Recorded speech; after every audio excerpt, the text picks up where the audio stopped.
Hello and welcome to the Complete Lakers podcast. I'm Anthony Wilson, recording from Los Angeles, California.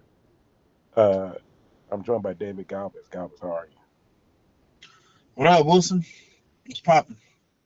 Nothing much, man. It's the day after the All Star game, and I mean, Saturday was trash, right? But most Yeah. people feel like the Sunday, the actual All Star game was actually pretty good and pretty competitive. Although the last game was a blowout because the old head team they were just it's like their legs were tired. Um, but I mean, we're going to get into that and what happened on this past weekend at the All Star game. It was in LA at the Intuit Dome. But I feel like the biggest tagline probably that came out of the weekend was everybody saying that LeBron ruined the NBA. Basically, because it's been a lot of talk about what a bad place the NBA is in, with the ratings being bad and all the tanking and how they'll fix it. And people mainly say that overall, LeBron ruined not just All Star Weekend, but ruined the league itself. Um, Galvez, I mean, how do you feel about that? Do you feel like LeBron is the reason that the NBA isn't as competitive as it used to be?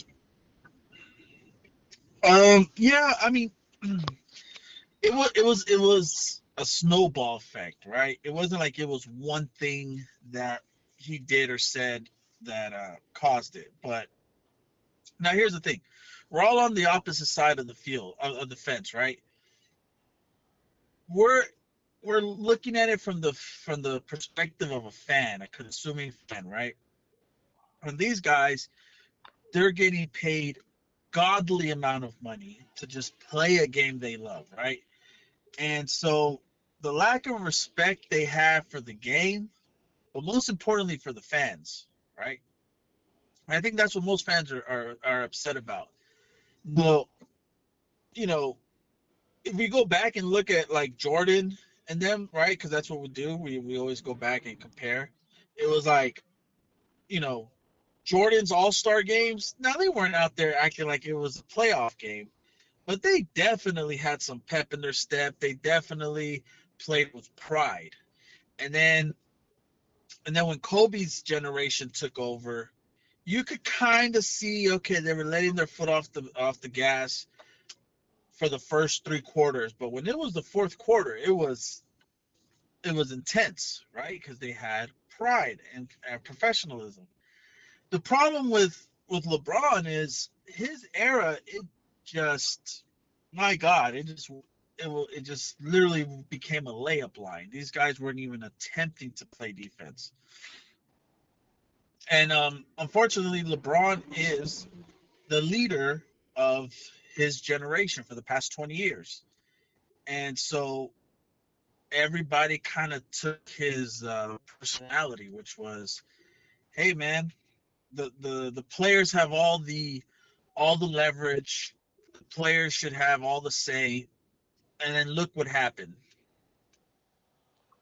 Yeah, I think that LeBron, right? So if you remember when we were coming up, right?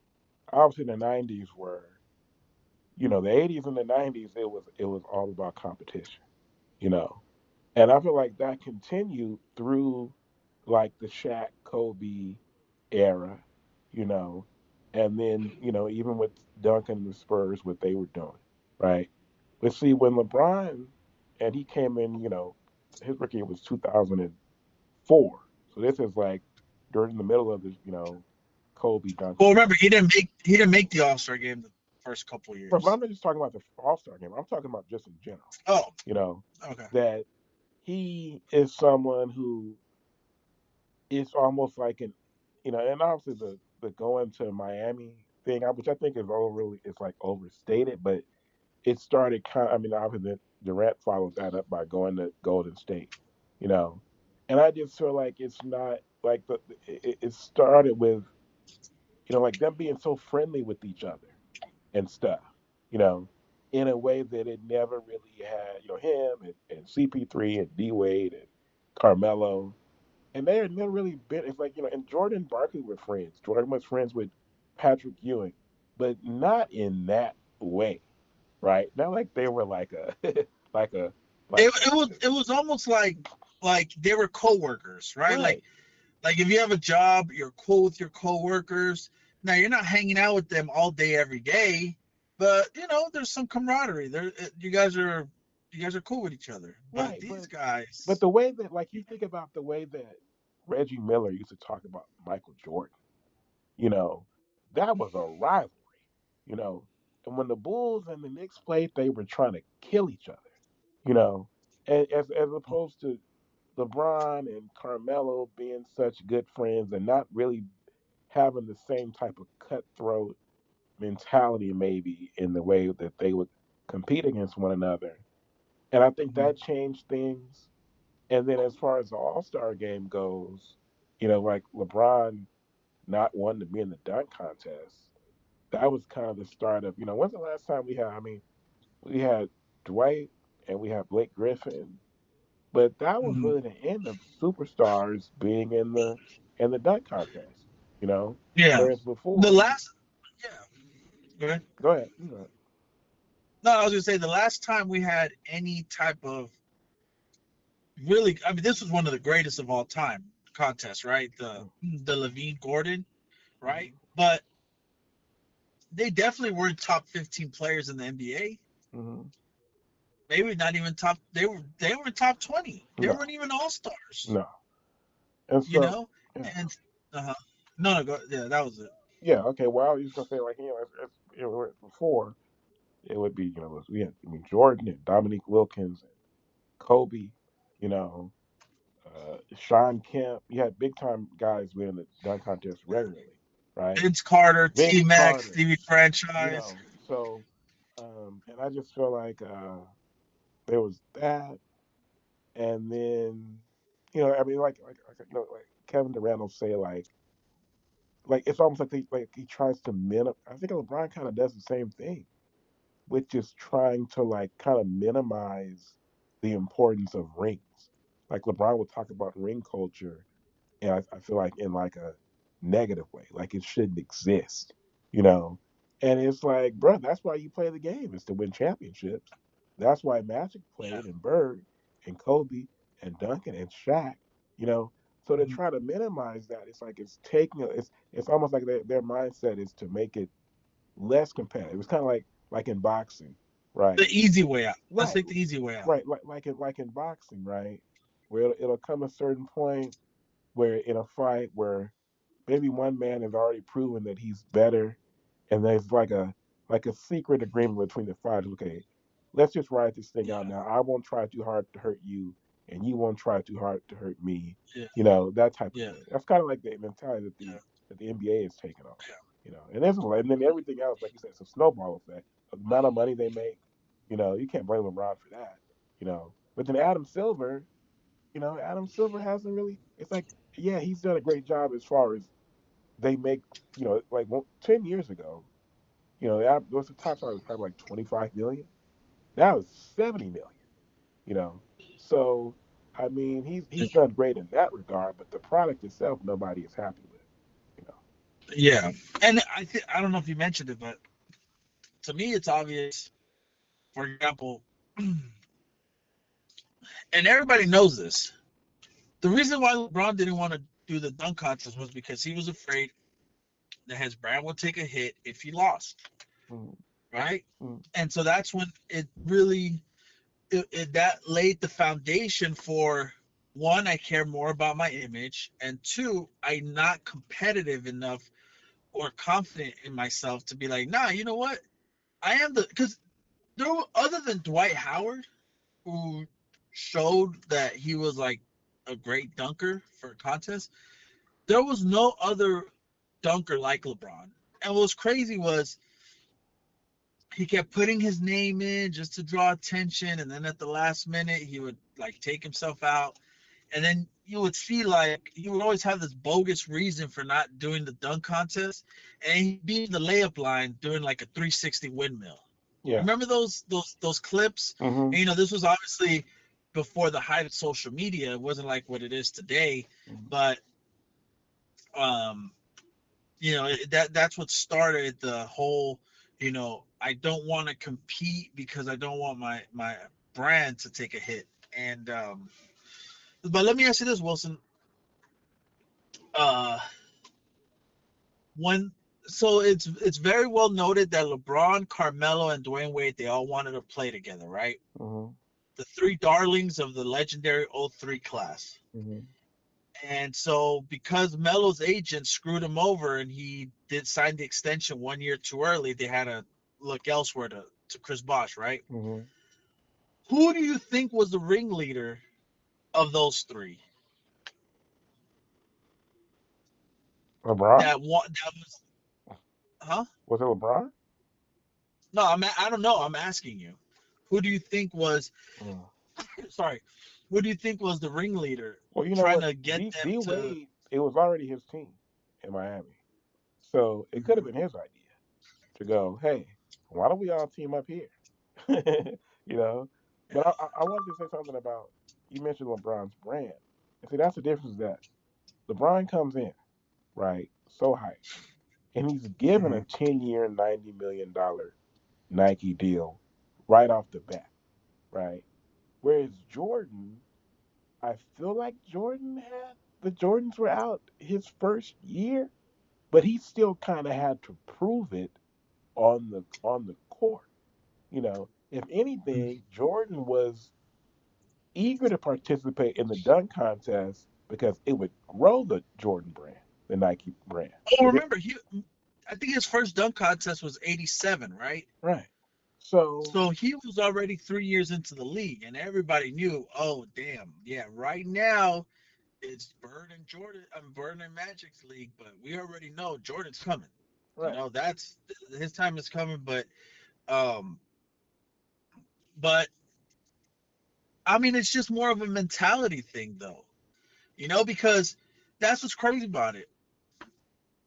Can you imagine Kobe and I think everybody's mentality again? LeBron was the unofficial leader of that era where it was like, can you imagine Kobe joining forces with going to Detroit because they knocked them out, you know, hmm or going um, to Houston to team up with T Mac and him saying, "All right, yeah, T Mac, I'm gonna just go play with you. It's gonna be your team," you know, yeah, or Jordan going to Penny's Orlando Magic and saying like, "Hey man, I'm going to your team. You guys, or Portland, yeah, it's Clyde's team, or like just the weak mentality, man." yeah, bro. Like, bro, Jordan. I mean, Bird and Magic were trying to beat each other. You know, Mhm. um, Jordan was trying to beat the Pistons. Jordan was thinking, maybe I should go play for the Yeah, Pistons. you know, yeah, Kobe was trying to beat Duncan. He yeah. wasn't trying to play with Tim Duncan. Yeah, So imagine if Jordan would have went to the Pistons in mhm, '90, the mhm, year before he finally beat the Lakers. yeah, You know, and Kevin Durant going to the Warriors to me is the all-time weakest move as a superstar, right? hmm And he only felt comfortable enough doing that because LeBron put in the right, of soft mentality, like, you know what I'm saying? hmm Like, I think if Durant was in the '90s, I don't think he makes that move. yeah, he would have been scared. And I think that, but like I said, that's the difference between Jordan taking risk to further Mhm. promote his brand compared to The avoid confidence in uh, himself. LeBron avoiding risk to make Yeah. sure he doesn't hurt his brand. But of course, social media Mhm. has a lot to do with it too. And You then know, look what happened. He still ended up losing six titles, six yeah, finals. right. Like, Uh, if he would have been 4-0 in the finals because everything was just so calculated, then you could say like, "Hey, I guess it worked out, right?" hmm You know. But the fact that um the fact that that he still has a 40% finals record winning percentage. It's like they already talk like, okay, so what would have, like, what do you think would have happened to LeBron? I mean, I know for those first couple years, yeah, maybe people would have clowned him.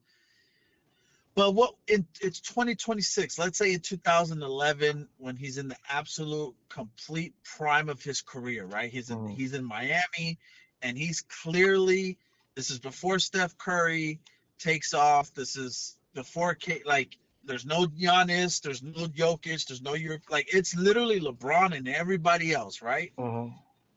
If he would have lost that dunk contest, but he took more damage looking back in hindsight by not joining than if he would have joined. Right, like Right? he's almost like he's just a coward. It's almost Yeah. like it's not even it's just his fear of losing.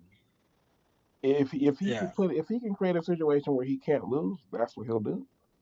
And Yeah. even if that means not competing, because like what were people going to say? I mean, yeah, people would have been like, LeBron, you lost the dunk contest to whoever in 2006, but they make talk shit about LeBron anyway. So what difference does it make? Like you said. Exactly. They were gonna talk crap anyways. Yeah. So I mean, Kobe didn't let that stop him. People talked about Kobe like a dog for years, years and years and years, bro. Really, from the second he was came, like his second year in the league on, when he made that All Star team as a 19-year-old, people were and it went on his whole career, and people still try to downplay Kobe, you know. But you can't let that Yeah. stop you from chasing greatness, you know. And Exactly. you know, So, like, for example, in 2013, hmm he was only 28 years old, so he's in the prime of his career.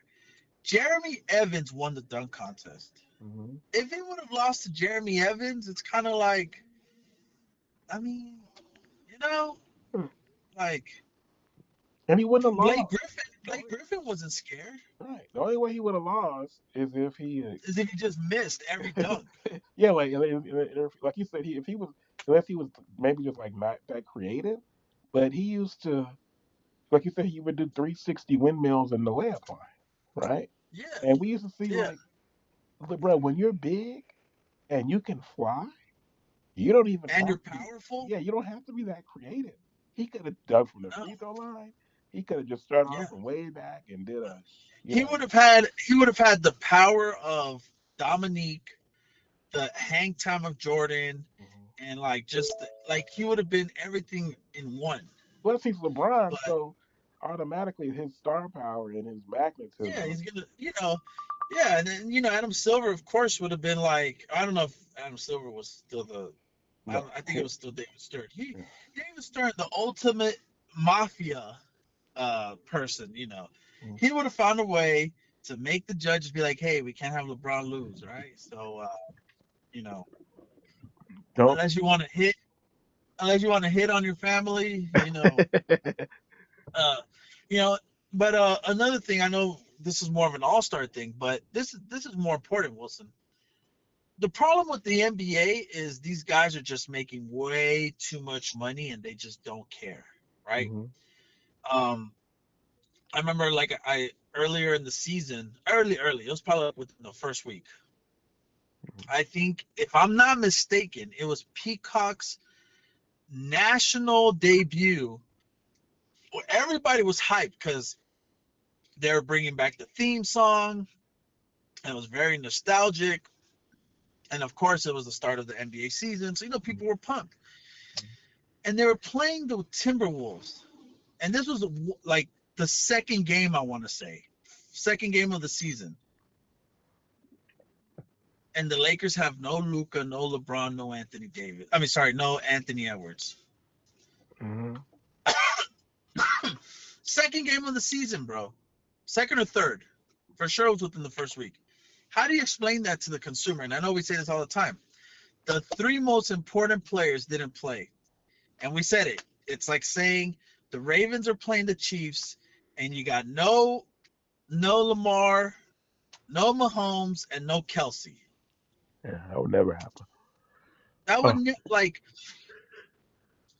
and as like, think about it. We don't have kids, right? So Mm-hmm. we don't know what it's like to have that family spending. But imagine if a family comes from out of state because they're huge Laker fans and they got to Mm-hmm. pay the flight, they got to pay the tickets, they got to pay the hotel, the rental car, and it's a family of four Mm-hmm. because they want to see LeBron. They want to see LeBron once in their lifetime. And then it's like a random Tuesday, and you got no LeBron, no Luca, and Mm-hmm. maybe no Austin Reeves. How, Yeah. like, as what would the husband or the dad of that family, how do you think he would feel? Yeah, and I think LeBron's. I heard Rich Paul say, speaking kind of segue. I think Rich. But before I do, remember Kobe saying that he was on an interview after a game once, and he was saying that I guess he was banged up. 'Cause, Kobe used to play with. Kobe was. It was kind of like how Joker would like Joker just he hyperextended his knee, and he was out for 4 weeks. And the second he was able to come back, he was back, right? And it could have been because Joker he cares about the awards season and stuff. But really, Joker's the guy who likes to play.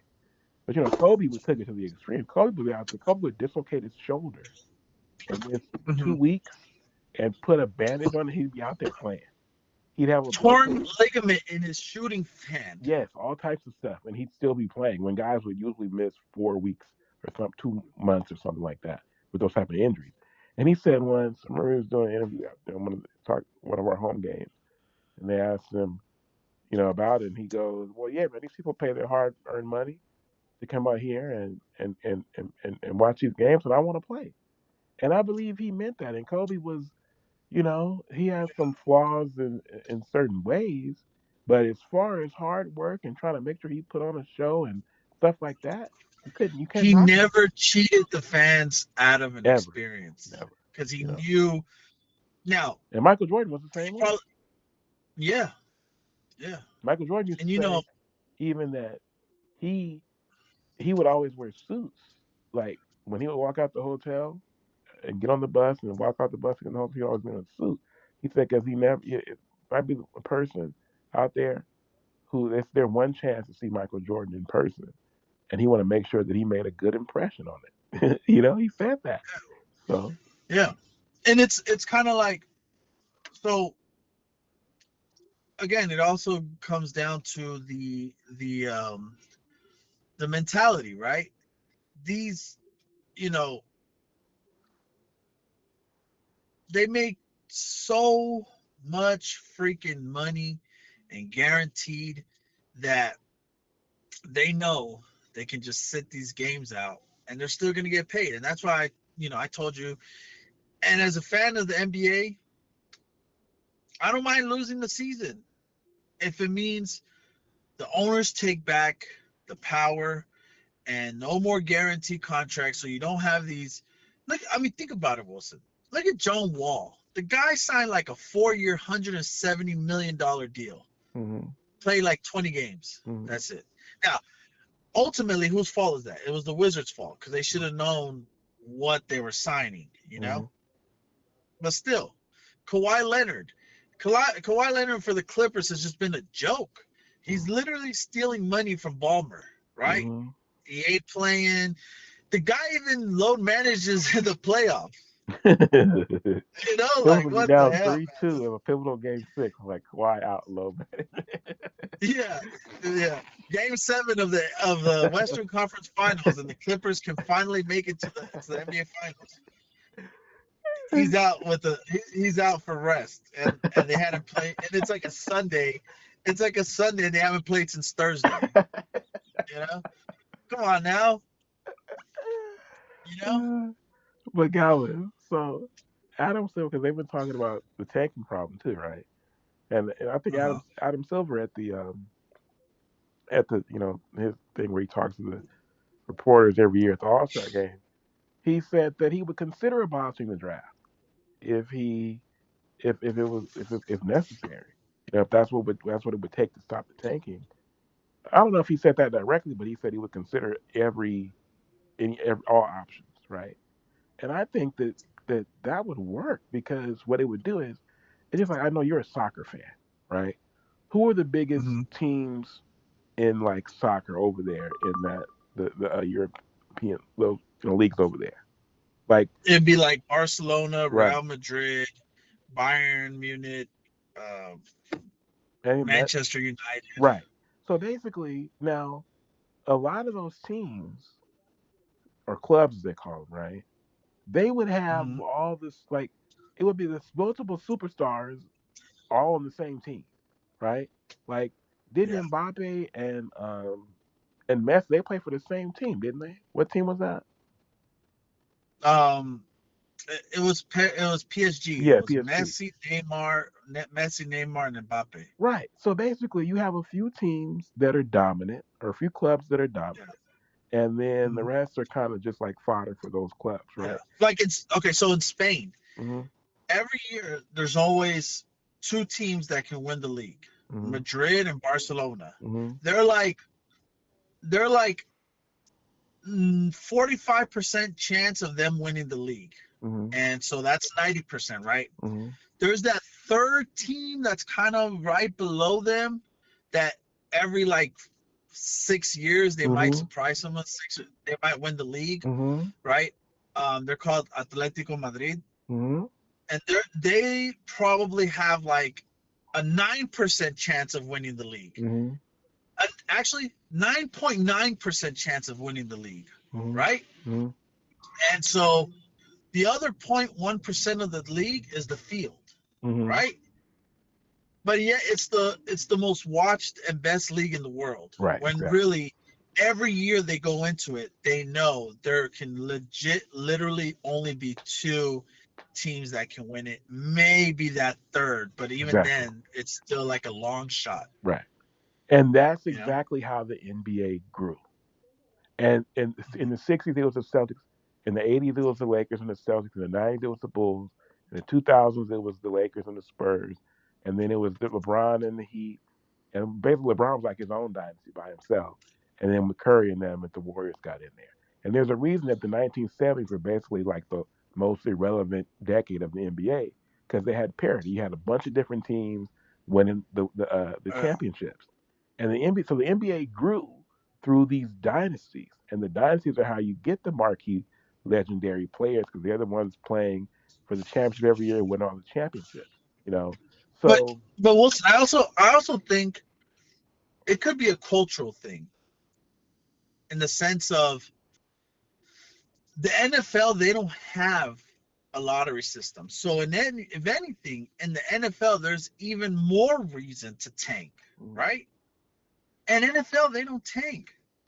And it's funny because even the fans are like, no, we gotta tank, bro.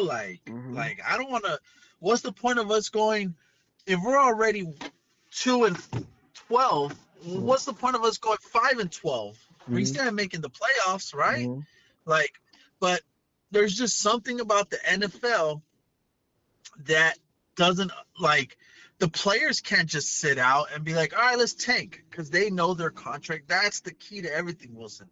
Their contracts cannot be guaranteed. You need mhm, to earn those contracts. You mhm, know, um, I'm telling you, bro. You don't guarantee Kawhi's contract, Paul George's contract. All of a sudden, they're healthy. It's like kind of like when they say like this guy is injured all the time and then he wants out mhm, and then as soon as he gets traded, all of a sudden he's healthy, mhm, right? mhm. It's the same to me. It's the same thing. You know, Yeah, for example, when Paul George was still on the Clippers, that was another guy that fucking was just always out for like 2 months every like you know. yeah. Um, But you see the thing about it is I think if they abolish the draft, then you have like you look at this draft, it has Devansta, it has Peterson, it has Caleb Wilson, it has you know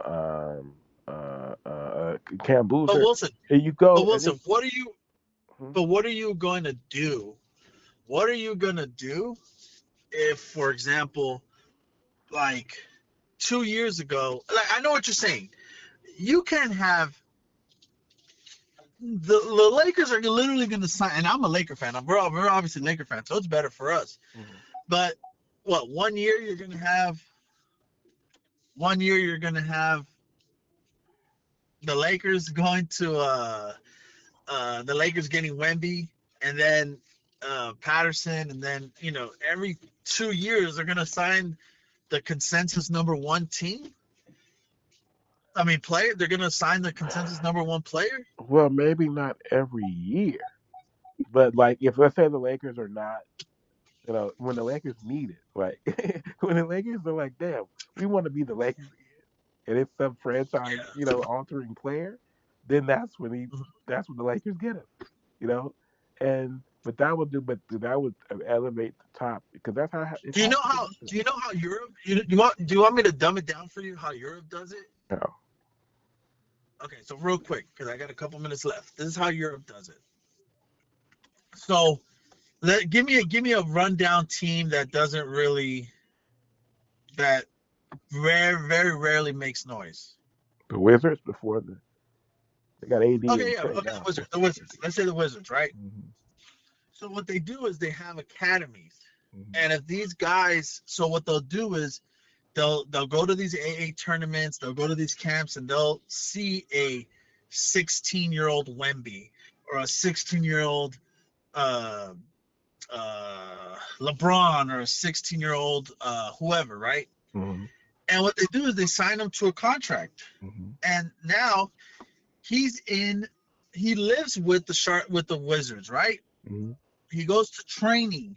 He gets professional coaches training, not these nobodies in the high school ranks. So by the time they're 18, 19, they're ready to come into the NBA. They had 4 years of professional coaching and development and nutrition. Hmm. And then what happens is, so let's say the Wizards signed a 15-year-old um, John Wall, right? Hmm. And now he's 20, and now the Lakers are like, hey, we want John Wall. All right, well, we'll sell you to him. We'll sell you the rights. Hmm. Give us $100 million, and then you can sign him. Hmm. Lakers will sign $100 million, right? Because Hmm. money's nothing for the Lakers. They'll sign him, and the Wizards just made $100 million on their investment, and then they can put that into more resources or scouting and trying to find the next uh, John Wall in a couple years, Hmm. And it works for everybody because these guys are already 20, like they're 20, and they've been getting professional coaching for the past 5 years, Hmm. you know. But but it's just very very sad, man, what happened to our league and how much we loved it, and um, you know, hopefully once LeBron retires, and there's really, because who's the next leader of this new generation? It went from Bird and Magic, Jordan, Kobe, then LeBron. There's really no one. What's There's really crazy is not how that one. There's really not that one person that wants it. it's crazy how that like somebody like Ant Man who's like 24 seems more like Kobe seemed more mature at 24 than Anthony Edwards does. Yeah. Tracy McGrady seemed more mature at 24. Tim Duncan seemed more mature. Or even like Luke, like we were talking about yesterday, LaMelo Ball. yeah, He still acts like he's 12 years old. yeah. Luke acts like a You big know. ass kid. He'll be here. He's Yeah. almost And it's not 27. it's not to say, hey, we want these guys to be robots, we want them to be monotone, but it's kind of like, come on, man, like you guys are the face of this league, you know? You hear these guys in interviews, some of them can barely talk. Some of them, like I'll tell you, like LaMelo acts like he's just still in middle school. All right then. So before we get out of here, just a reminder to hit that subscribe button next to the Complete Podcast Network, and to follow the show on Twitter and Instagram at TC Pod Network. You can also send feedback and mailbag questions to CompleteLakersPodcast at gmail.com. We are out.